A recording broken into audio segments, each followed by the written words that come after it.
Здравствуйте, друзья! Сегодня мы будем готовить потрясающе вкусный шоколадный кекс с целыми грушами.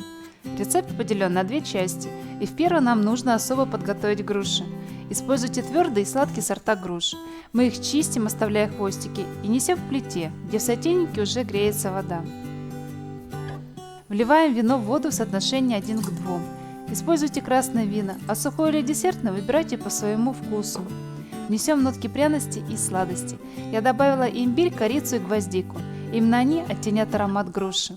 Если вы используете десертное вино, сахар не нужен. Аромат напоминает глинтвейн. Опускаем наши грушки в кипящий сироп. Варим их на медленном огне минут 20. Груши должны остаться упругими, но при этом приобрести медовый оттенок.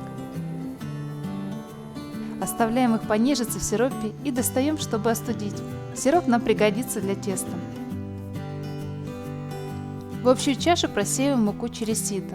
Туда же добавляем какао, чайную ложку соды и щепотку соли.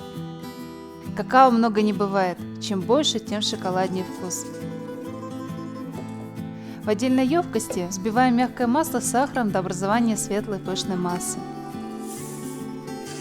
Яйца вбиваем по одному, продолжая взбивать. Благодаря яйцам тесто получается более нежным и эластичным. Чтобы кекс получился еще более рассыпчатым, я добавляю 150 грамм нежирной сметаны. В получившуюся массу добавляем настой от варки груш и мучную смесь. Лучше всего это делать частями, так будет легче равномерно вымесить тесто лопаткой. Миксер в этом деле нам не нужен. Кекс в итоге получится мега шоколадным и вкусным.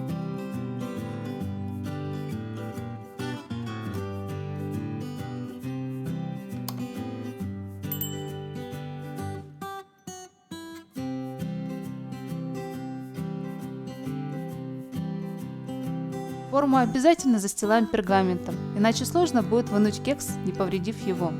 Присыпаем мукой и выливаем половину теста. Равномерно его распределяем и красиво укладываем наши груши.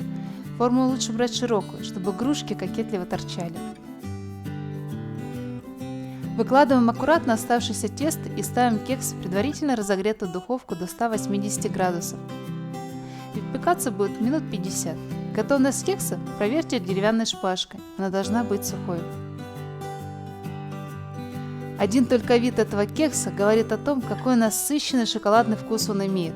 Корочка хрустящая, основная масса рассыпчатая, а вокруг груш будто пропитана ликером. Этот кекс традиционно подается шариком мороженого к чашечке кофе, но его вкус настолько самодостаточный и необыкновенный, что отлично и без него. Я уверена, что вы полюбите этот кекс с первого взгляда. Приготовьте его и поделитесь в комментариях своим впечатлением. На сегодня все. Приятного аппетита и готовьте с любовью!